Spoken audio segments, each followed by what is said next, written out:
Assalamualaikum, I am Varda Shakir and this is High Flyers Magnet. Today we will be discussing about the tips and tricks of motivating your child to become a good writer in his early years of education. A lot of people think कि जब बच्चा school जाने लगेगा तभी से उसकी formal education का आगाज़ होता है और उसी वक्त से वो सीखना शुरू करता है, लेकिन उससे पहले ऐसी बहुत सारी चीज़ें होती हैं जो बच्चों को ना सिर्फ उस वक्त लर्निंग में हेल्प कर रही होती हैं जब वो अब बहुत छोटे होते हैं स्कूल जाने की एज से, बल्कि उस वक्त भी फ़ायदा पहुंचाती हैं जब वो फॉर्मली स्कूल अटेंड करने लगते हैं। ये सारी चीज़ें हमने स्टेप बाय स्टेप मोटिवेशन में इसलिए ऐड की हैं क्योंकि अगर हम सीक्वेंस से कोई चीज़ें फॉलो करते रहें तो वो बच्चे के लिए मोटिवेशन का ही काम करती हैं और वो हर बार एक लेवल अप होता रहता है अपने गेम में और उसको लगता है कि उसने गेम में ही करना सीख लिया है। हमें पता होता है कि उस काम की क्या सिग्निफिकेंस है अगर वो लेटर बनाना सीख जाए, लेकिन उसके लिए वो सिर्फ एक गेम होता है and that is a very good sign कि बच्चे को पता भी ना चले कि वो पढ़ रहा है लेकिन वो पढ़ता चला जाए। So we will start from there, ताकि जो वालदाएँ घर पर बैठकर अपने बच्चों को वो रिसोर्सेज प्रोवाइड करने की कोशिश करती हैं या हेल्प करने की कोशिश करती हैं ताकि वो स्कूल जाकर अच्छा परफॉर्म कर सकें, उनकी भी हेल्प हो सके और जो टीचर्स स्कूल में एफर्ट कर रहे हैं उनकी भी हेल्प हो सके। जब भी हम बच्चे की फॉर्मल एजुकेशन के बारे में बात करते हैं हम ये बात ज़रूर कहते हैं, स्कूल्स में भी कुछ स्कूल्स में ये मॉडल्स जो है वो फॉलो किए जाते हैं, बट माओं के लिए बहुत ज़्यादा ज़रूरी है कि वो इस चीज़ को समझें।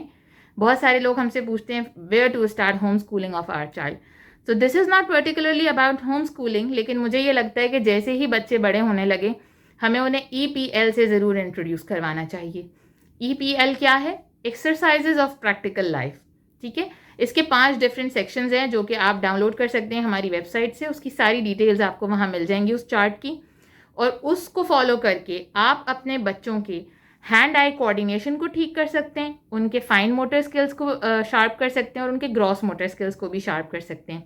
ये इसकी कुछ एग्जांपल्स मैं आपको बता देती हूँ। इसकी एग्जांपल में स्पूनिंग की एक्टिविटी होती है जिसमें बच्चा एक कप में से ग्रेन्स लेके दूसरे कप में थ्रू स्पून ट्रांसफ़र करता है, तो उसके मसल्स की मूवमेंट भी होती है और वो ध्यान भी दे सकता है अपने हाथ पर और उन ग्रेन्स पर कि वो गिरे ना, उसका फोकस इंक्रीज होता है, उसका अटेंशन स्पैन इंक्रीज होता है, और ऐसे हैंड आई कोऑर्डिनेशन और फाइन और ग्रॉस मोटर मसल्स की जो भी एक्सरसाइज होती है वो ओवरऑल उस बच्चे के बहुत सारे सेंसेस को शार्प करने में हेल्पफुल होती है।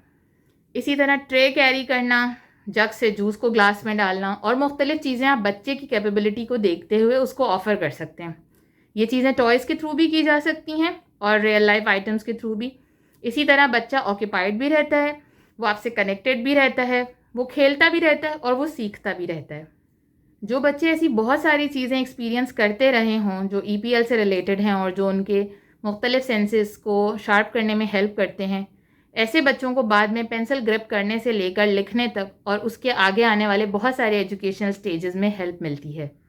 उसके बाद एक बहुत इंपॉर्टेंट फैक्टर ये है कि जिस वक्त भी हम बच्चे को कोई भी चीज़ इंट्रोड्यूस करवाते हैं, पेपर, पेंसिल, कलर्स या एनीथिंग जो लिखने से रिलेटेड हो या जो फॉर्मल एजुकेशन के काम से रिलेटेड हो, तो कोशिश कीजिए कि अर्ली ईयर्स में आप बच्चे को बारीक पेंसिल्स देने के बजाय मोटे क्रेयॉन्स दें, क्योंकि मोटे क्रेयॉन्स जब वो हाथ के बीच में दबाते हैं तो एक तो उनके फाइन मोटर स्किल्स शार्प होते हैं, दूसरा क्रेयॉन्स में ग्रिप ज़्यादा रिक्वायर्ड होती है तो उनके ग्रॉस मोटर स्किल्स भी शार्प होते हैं।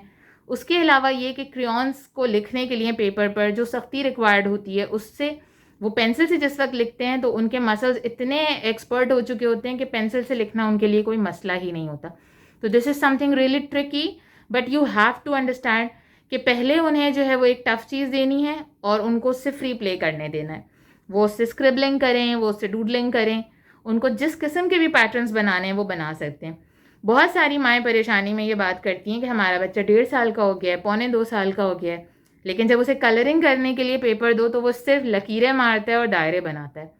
आई tell all of such mothers that you are so lucky कि आपका बच्चा पेंसिल या क्रेयॉन हाथ में लेकर लाइंस बना रहा है, खुद से पैटर्न्स बना रहा है, चाहे वो कितने ही फ्री पैटर्न्स हों, उनका कोई मतलब ना हो, बट एटलीस्ट उसके हाथ में इतनी ज़्यादा ग्रिप है, उसके माइंड में इतनी क्रिएटिविटी है that he knows how to scribble.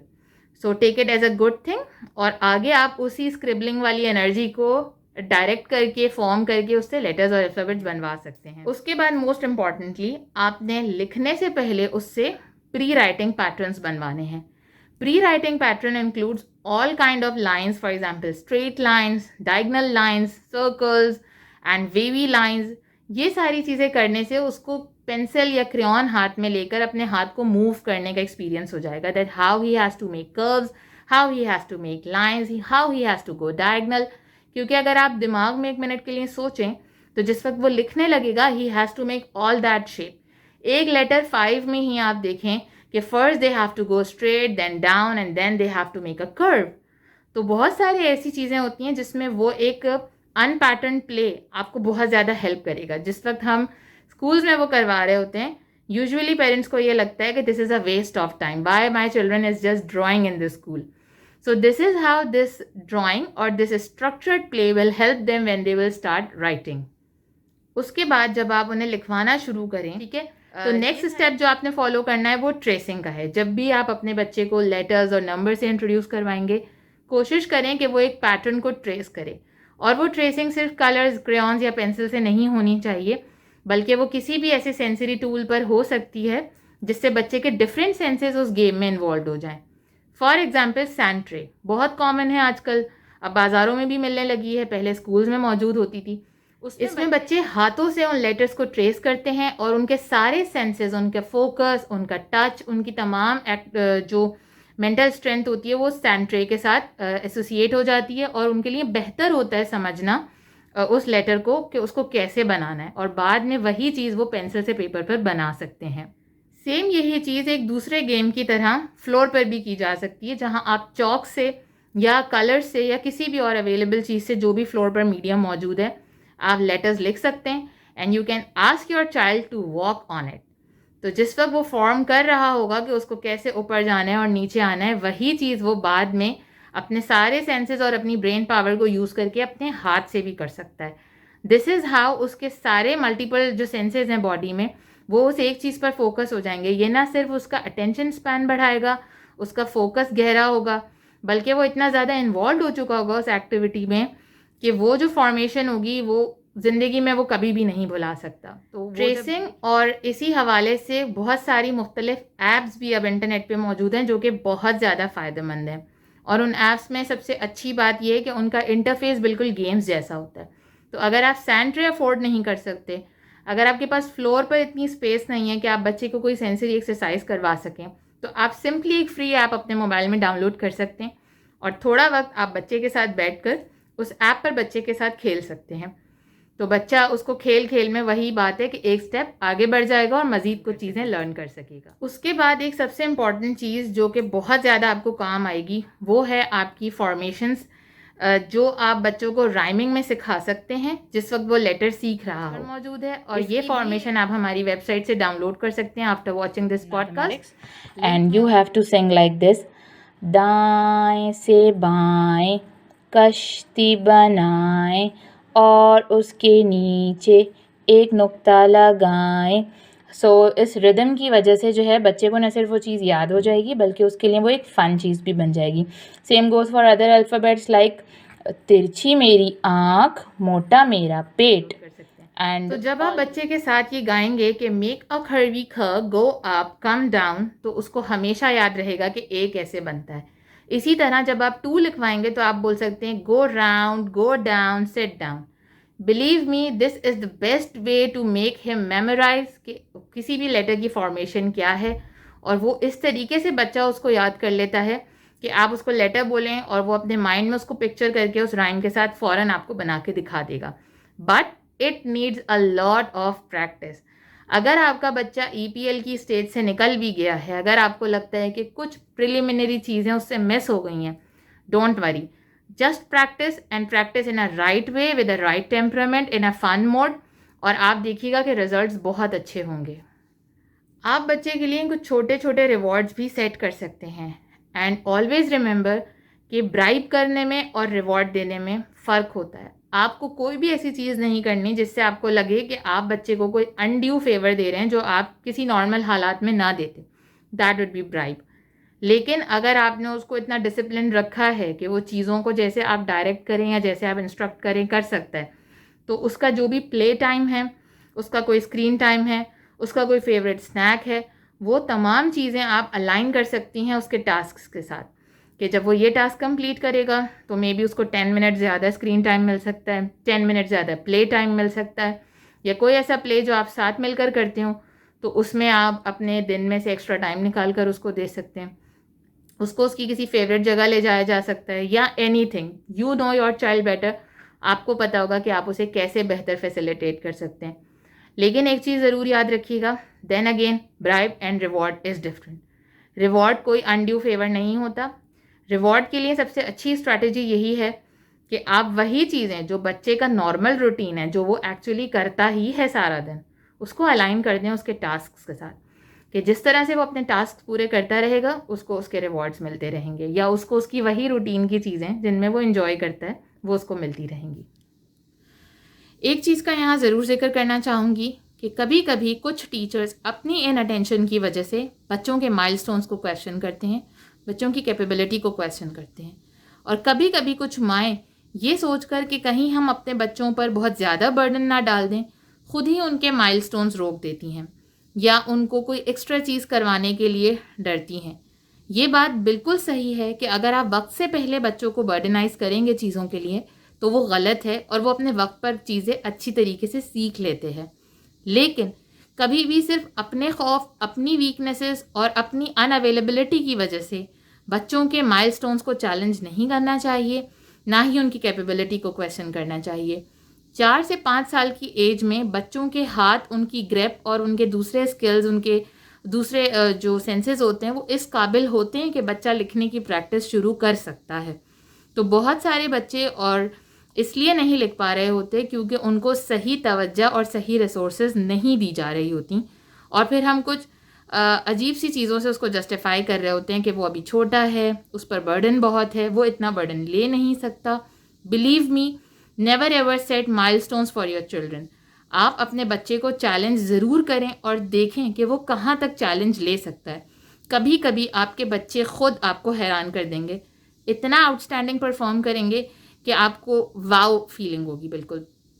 सो कभी भी बच्चों के लिए माइलस्टोन सेट ना करें। ये अलग बात है कि अगर कोई बच्चा अपने दिए हुए चैलेंज को पूरा नहीं कर पाता, तब आप उसके लिए कोई डिफरेंट प्रोसेस सोचें, कोई रेमेडियल थेरेपी सोचें, या उसको कुछ अरसे के लिए उसके बर्डन से उसका बर्डन उस पर से हटा दीजिए।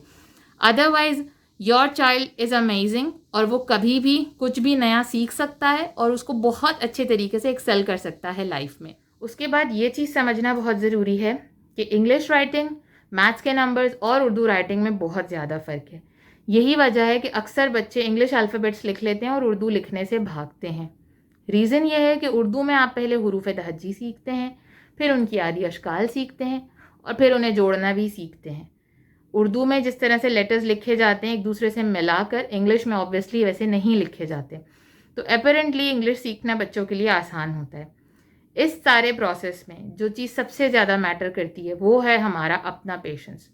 इधर हम माएँ हैं या हम टीचर्स हैं, हमारी अटेंशन और हमारा पेशेंस बच्चे के लिए सबसे ज़्यादा न सिर्फ ज़रूरी है बल्कि सबसे ज़्यादा फ़ायदेमंद भी है।